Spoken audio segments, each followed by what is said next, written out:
Mūsų kraujotaka yra sudaryta iš širdies ir kraujagyslių sistemų. Širdis yra pulsuojantis organas, kuris aprūpina kraują deguonimi ir maistingosiomis medžiagomis. Arterinės kraujagyslės turi būti elastingos, kad galėtų aprūpinti krauju visus mūsų kūno audinius ir ląsteles. Kraujas yra sudarytas iš raudonųjų kraujo kūnelių, pernešančių deguonį, ir baltųjų kraujo kūnelių, gynybos sistemos. Kita kraujo sudėtinė dalis yra kraujo plazma, kurios sudėtyje yra visų maistingųjų medžiagų, būtinų ląstelėms maitinti. Jeigu kraujagyslių sienelėse nėra pakankamai vitamino K, MGP dalis lieka neveikli ir yra išskiriama per kraujagyslių raumenų ląsteles kaip nefunkcionuojantis baltymas. Neveiklusis MGP negali apsaugoti membranos dalelių. Šiuose ląstelėse membranos kalcis ir fosfatas gali sudaryti kalcio kristalo branduolį ir formuoti kraujagyslių sukietėjimą.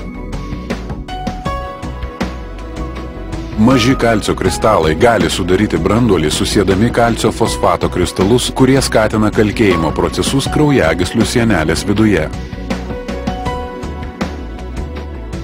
Hidroksilapatitas yra kalcio ir fosfato forma, tokia pat kaip kaulo audinyje.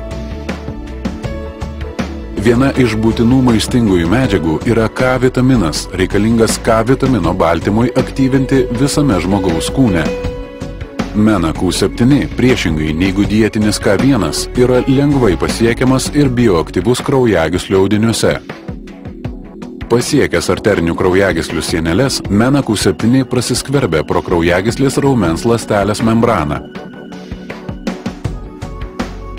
Vitaminas K2 dėl baltymo poveikio aktyviai veikia ląsteles. MGP keičiasi į MENA Q7 ir tampa aktyvus.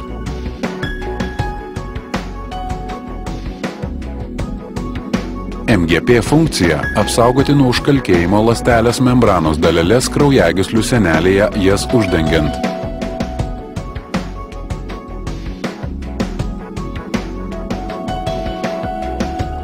K vitamino MGP yra žinomas kaip stipriausias arterinio užkalkėjimo slopintojas. Kadangi perteklinis ląstelinis skystis yra prisotintas kalcio ir fosfato, kūnui reikalingi šie natūralūs slopintojai, kad būtų išvengta užkalkėjimo.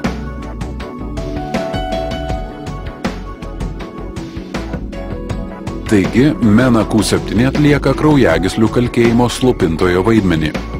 Makrofagai, natūralūs kraujagyslių sienelių valytojai, gali sunaudoti žuvusias ląsteles, todėl kraujagyslių sienelės lieka sveikos.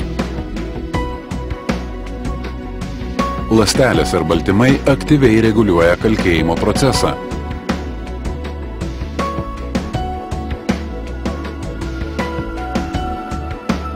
Kraujagyslių kalkėjimas nėra galutinis procesas, jį galima sustabdyti arba paspartinti. Esant užkalkėjimui, MGP yra neaktyvios formos ir nepadeda išvengti kristalų augimo. Natūralus MENA Q7 pasiekia kraujagyslių sieneles ir raumenų ląsteles. Šiose ląstelėse naujai suformuotas MGP yra aktyvinamas. Suaktyvintas MGP kraujagyslių raumenų ląstelių išskiriamas ir perduodamas papildomai ląsteliai. Tuomet MGP gali surasti ir susieti kalcio kristalo struktūros daleles. Jei MENA Q7 yra pakankamai, aktyvusis MGP išskiriamas gana nemažais kiekiais. Jis sujungia ir padengia šias struktūras, apsaugodamas nuo kristalo augimo.